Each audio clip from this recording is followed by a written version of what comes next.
Well, we're going to start to talk about an activity that can improve your health in all of the 7 domains. And it doesn't require diet or exercise or meditation or gratitude or cognitive behavioral therapy or some of the other topics we've covered in the 7 domains. And millions of women do this. And it might include wine and cheese. So would you do it? I'm talking about a book club. About 10 years ago, it seemed to me that every woman in the United States had joined a book club and was reading the same book. Although this book was not chosen by my own book club, in the airport, on the plane, in my exam rooms, women were reading the same book. Nurses on a break, administrative assistants at lunchtime pulled out the same book. Well, maybe your book club didn't choose 50 Shades of Grey, but getting together to discuss important books and topics is an activity embraced by at least 5 million Americans, 80% of them women. The history of gathering for discussion of literary topics is very old. There have been literary societies and reading communities. In the Middle Ages, not everyone was literate, and most people didn't have books. But people would gather to hear one person who could read, and then they would discuss it. If Europeans had a book after the invention of the printing press, it was often a Bible, and men would gather for Bible studies. Now, Pilgrim women on a ship headed for Massachusetts Bay, the religious woman who was kind of a renegade in her own community, organized female discussion groups to examine sermons given at weekly services. Although this was generally condemned, women subsequently got together to talk about serious texts. And some groups had women members, like this group did, but it wasn't really until the 1800s that women started forming literary societies in any numbers, and it was really after the Civil War that the movement took hold. And it was mostly middle-class women, although in terms of Bible study, it was often poor women who got together to read the Bible. There were also literary societies, African Americans, and reading circles included racial and class lines, but people in their own classes and groups made their own book groups. So we're going to talk about book clubs in the 7 domains, and we'll start with physical health. Now, not all book clubs in person start out as friends, as you may be meeting new people. However, an environment where there's acceptance of new ideas, a little wine and goodies, or not wine but still goodies, the presence of others who become friends is all part of the importance of social gatherings to our physical health. Reading sharpens our mind. Reading with a purpose does it even more so to keep our brains going. Word input is one skill that needs to be practiced as you age. Word output, meaning talking at book club or verbal expression, what I'm doing right now, also needs to be practiced to keep the brain working and to decrease the effects of cognitive decline. And all this business of getting together lowers your blood pressure and stress hormones and always improve memory, as does just having to prepare your thoughts to present at book club. Decreasing stress improves your immune system, decreases the incidence of cancer and heart disease. Some people are quiet and generally not very verbal in a book club, but many book clubs encourage everyone to participate. So, as we've talked before about social gatherings with people who are accepting, these things are good for our health. We are social creatures, and we'll get to the social domain in a bit. But in terms of our health, going to book club makes me happy, and it makes generally people get together and have a good time. In the emotional domain, reading can get you off the treadmill of work and family responsibilities and the never-ending drama of the news cycle. So reading in general can shut off the outside world, unless you're reading about political drama or climate catastrophe, which brings the outside world in. But most of us who read for pleasure, even if it's history or something social and fiction, nonfiction, it really gets us off the treadmill of what's going on around us, and that's good for us. People often read before they go to bed. And if they're not reading on an e-reader, which shines blue light in their eyes, it helps them actually prepare for sleep. So getting together to talk about books, having your thoughts expressed, and courteously listen to others can lower your emotional stress. And in some overall reviews of book club members, some 5,000 book club members were questioned about the importance of book club to them. They said that respectfully listening to other people's views was incredibly important to them. And having everyone participate and listen respectfully is important. All these things can significantly improve your emotional health, because maybe your teens don't listen to you and your husband turns you off. But when you go to book club, people listen to what you have to say and are generally accepting of your point of view, even if they don't agree. So emotional health is something that's enhanced by both reading and then by being able to express your thoughts about what you've read. Now, social health is all about really what we talked about in emotional health. Every book club has its own culture. What types of books are chosen? There are romance book clubs and mystery book clubs and history book clubs. The unwritten rules of book clubs or the culture can vary. How much time do you spend on talking about the book? Do you eat before or after? How much listening? Do you interrupt each other? In general, in this survey of people who go to book clubs, not interrupting, letting people say their bit becomes important in the culture. Of course, some book clubs just meet to drink and chat and gossip, but it turns out that having a serious discussion about the book, even if it's not a very serious book, increases satisfaction, and people are much more likely to stay with the book club if they actually talk about and discuss the book somewhat seriously. So, of course, there are book clubs that are all about eating and drinking, but people who like book clubs tend to stick with ones where the culture is one about discussion. Now, there's a culture of listening and accepting the opinions of others as mentioned, and having a space where opinions are tolerated as mentioned, but generally not talking over each other, interrupting. And that's difficult for some of us because some of us are really verbal and some of us have a lot of opinions. But when it comes to book club, you usually let people have their say. Now I'm going to bring in my producer, Chloe. I am a boomer, as we've discussed many times, and my book club has boomers in it. But it turns out, aside from the in-person book club that hasn't really changed for the last 2,000 years, there are new media sources for book clubs that maybe even started with the Oprah book club.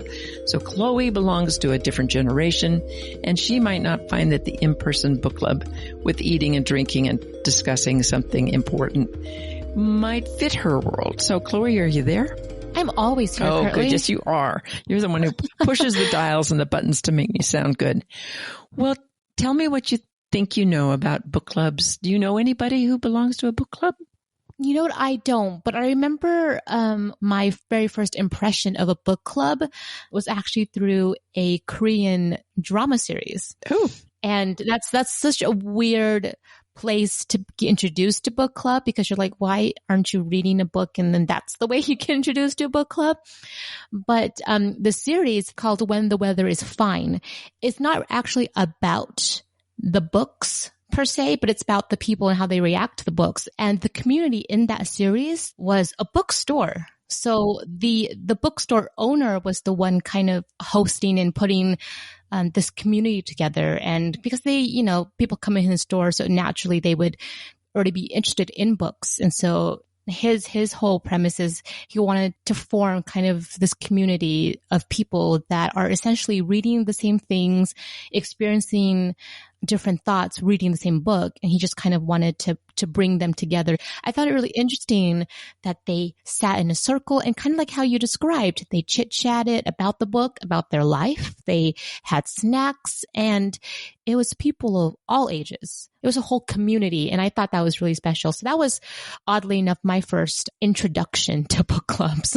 The sitting in the circle of our in-person book clubs is pretty much what you do. If you go to someone's house, they kind of try to create a little bit of circle. So the circle idea, and there is no one leader. One person may be chosen to be the primary discussant to review the book, but everybody else, you go around and put your own opinions. But it turns out that libraries have book clubs and they invite men, women, people of all ages. So I think the opportunity for a community to have a book club. Yeah. There was a book that was published by an organization for which I'm on their board, which was a community book club. And they went from library to library. Every library in this county read the same book. And then the author went from library to library to discuss the book that he'd written. And they talked with him about what they thought about his book. And that happens here in Salt Lake, and it happens nationally, a national book club. That's really, that's kind of heartfelt, the idea of a book club being formed around communities. Well, it is, but the idea that this particular book club owner and many book clubs is you're taking a book with words, which the author may or may not have intended them to be interpreted a certain way, and you're filtering it through the brain of 10 or 12 or 20,000 people. And when it gets filtered through the brain, the interpretation is different. And people often are willing to share parts of their life that help them frame what they read. So I have learned about people in my book clubs over the years. I've learned about where they stand about issues by the way they've looked at the book that they read. And because it's always in a respectful environment, I mean, at least our book club and every book club I've ever belonged to, you get a chance to know people, and people are often willing to share things that they wouldn't if you were playing bridge or, if you just had some strangers over for a picnic. You don't always talk about your life in such detail, but your life creates the net or the filter through which these words come through.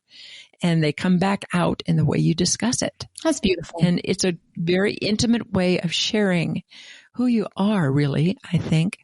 I'd like to see all of us in a book club. Mix it up.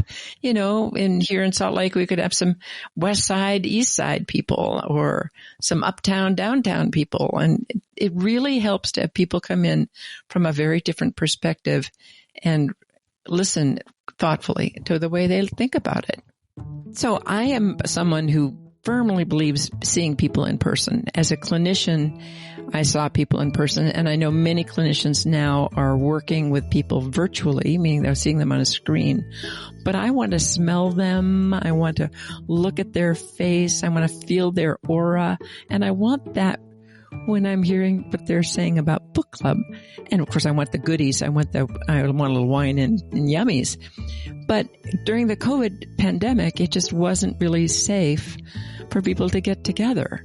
And so many people went to Zoom, and many people who were younger, who were fond of social media, went to something like TikTok. So there's a TikTok book club, and something like 65 billion. How many people did I say had been looking at this TikTok book club? So many. So many. A jillion's a pretty big number. I wouldn't be surprised, though. You wouldn't be surprised? So tell me about that, Chloe. I don't know anything about TikTok currently. I am too old for TikTok. Oh, God. But it makes sense.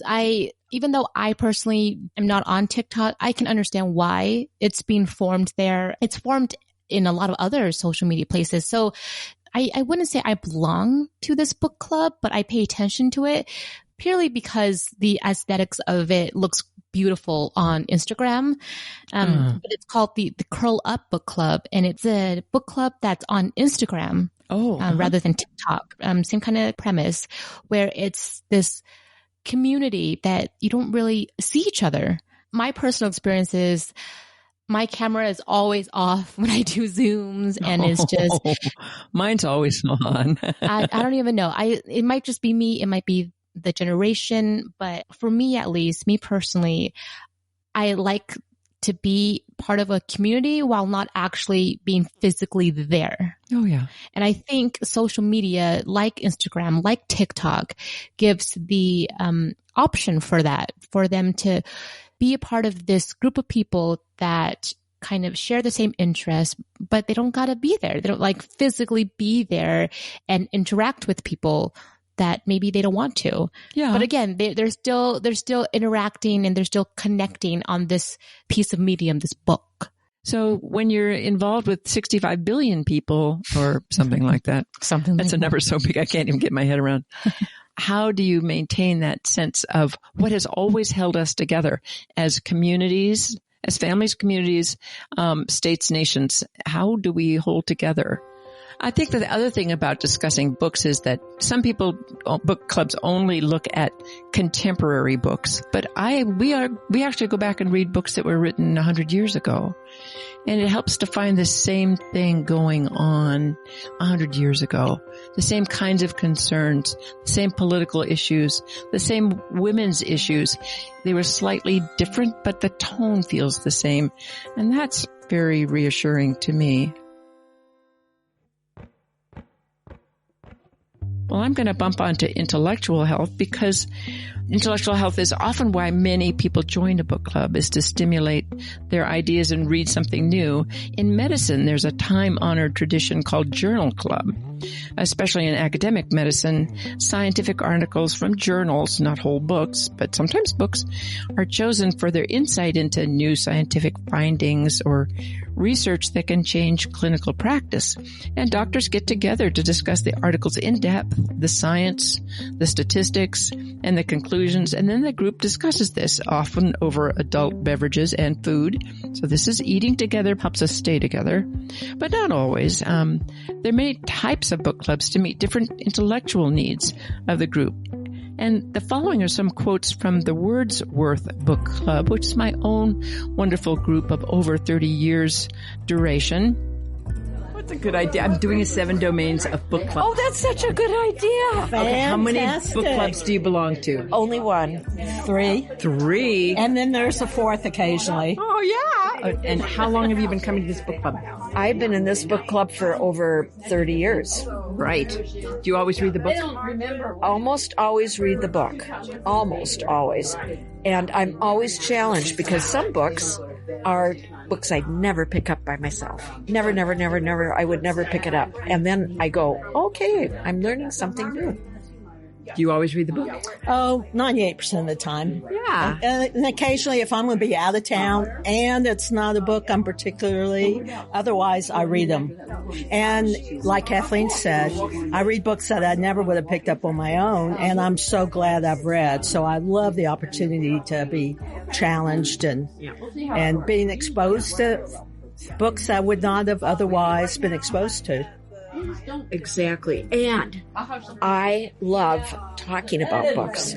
You know, that you can read a book, but talking about the book, that's half the fun.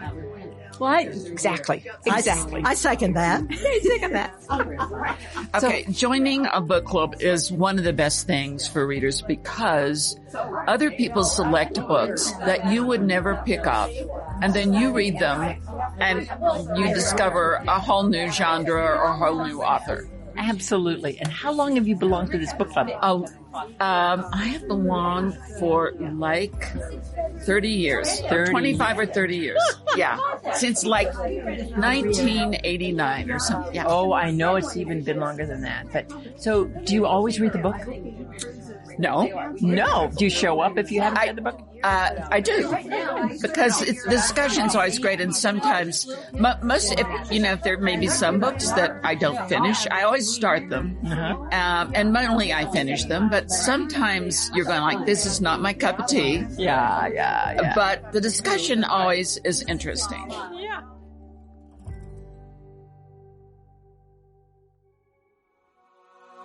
Well, going on to financial health, book clubs can be no cost. Libraries share hard copies and ebooks, and members of book clubs can circulate a book that one owns. And that was certainly the tradition going way back when people didn't have a lot of books. Or maybe a lending library had only one book. But many libraries now have multiple copies of a book, and many libraries have their own book clubs, which welcome people of all ages and whatever gender preference they choose to be. They're very welcoming, as libraries and librarians tend to be. And they're a great opportunity to see different people outside of your own book club group and how other people might share or not share your opinions. Now, we said that it doesn't have to be expensive, but it can be. If you're a person who wants to have that book that your book club is reading, or all the other books that were suggested but weren't chosen by your book club, then you have to have those books. First of all, it can cost a lot of money, and then if you're a hoarder, you may not have any more room in your house. You've got piles everywhere. There are people like your dear hostess here, that's me, who have a problem with books. And it's not an addiction. It's not really an addiction. But I have books delivered to my home on a regular basis, and I can't walk into a bookstore without having the book in my hand. And of course, when you're really thinking about it, you need to have the book either in your hand. So it can be quite expensive. I have probably a several $1,000s a year book habit. It's much more expensive than my coffee habit. But what I do is recirculate my books. So if I buy a ton of books, then once a year, I go through the thousands of books in my library. I have a room in my house that's actually called a library. And I go and pick out about 500 books and I give them back to the library. I give them to the library and they can sell them and make a little money.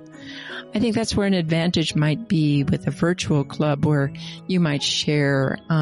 Some of the electronic books are in the public domain. So books that have been published 100 years ago, you might be able to get those for free. So for those of you who have a little bit of a book problem like I have, we can work on it. We'll set up our own support group and try to just buy a fewer books maybe. So in the environmental domain, what's the best environment for a book club? And Chloe and I have talked about this. The first book clubs were in person going back to ancient Athens, but during the pandemic, many book clubs became virtual. And this allows people from all over the world to join a book club with multiple points of view, which I think is really exciting. You get to see them, hear their points of view, and they don't have to live in your neighborhood or even in your town. In person has the health benefits of being social, laughing together, looking at each other's faces, but Zoom has gotten around. You can really Zoom people's faces.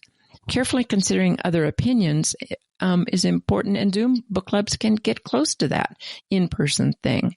And do virtual book clubs on social media when you can't see someone do the same? Is it the same environment? It's not the same, but it may be more inclusive, as Chloe said, for people who wouldn't want to be there in person. So you may be allowed to hear other ideas than your own, have a richness in the experience of reading the book from other people without having to necessarily get out there and get in your car and travel somewhere. That's not really what you want to do. So having different kinds of environments is really important. Lastly, I want to talk about spiritual health.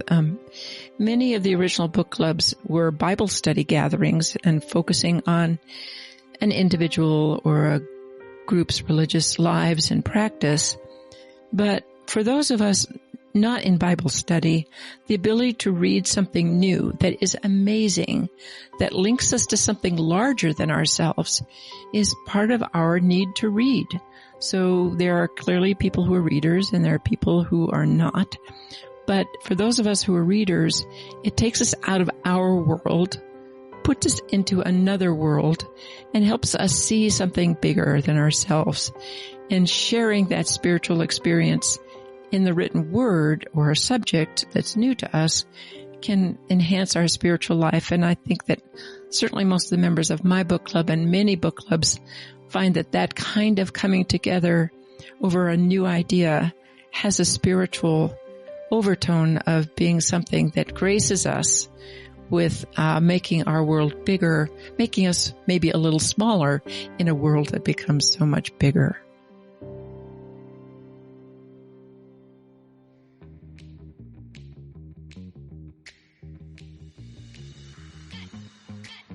Okay, as we're wrapping up, for those of you who might need a recommendation, of the probably 400 books that I read last year, here are my 3 favorites.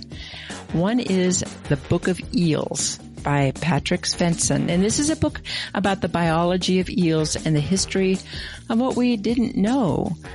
The life and story of eels is beautiful, weird, and a reminder of the incredible variety of life on this planet.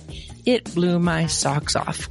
So if you want something that's something about something you didn't ever know about, I didn't know anything about this, and it was a spiritual experience to read this book. My other recommendation was My Year of Meats by Ruth Ozeki. Now, this is a novel about a vegetarian videographer who needs work, and she gets a job for a meat marketing company to make videos about American women and their recipes for cooking meat. And they're going to market to Japanese women so they'll buy more American beef. Now, if you're a vegetarian, you'll laugh. If you're a meatitarian, it might turn you off. If you're on the fence, you might fall off the fence about how much meat you're going to eat. It was funny. It was sad. It was beautiful. So My Year of Meats. And lastly, I'm always the person who has to suggest local or regional literature because that's my thing. Let the Wild Grasses Grow by Case Johnston, who is a local author here in Utah. And it's a lovely story set in southern Colorado about a Mexican family of farmers who've lived and farmed the land for generations, but are still considered outsiders. And it's a very lyrical story of a family and love and what it means to be the other in your very own community. So these are 3 books, 1 nonfiction and 2 fiction. And now I'm really listening. I'm really waiting for the men's group to tell me what were the best books they read last year. And I'm looking forward to a men's book club. And I just want to be the fly on the wall. Well, we're grateful that you listened and hope that you might think about joining a book club.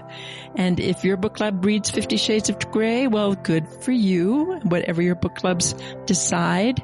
Some book clubs decide month to month. Most book clubs decide at least 4 months in advance so that you can finally get the book and you have something to look forward to. So I'm hoping that for our listeners that if you don't belong to a book club, you might consider it. And I'll finish with the 7 Domains Book Club Haiku. Book club this Wednesday. 50 pages to read. I peeked at the end.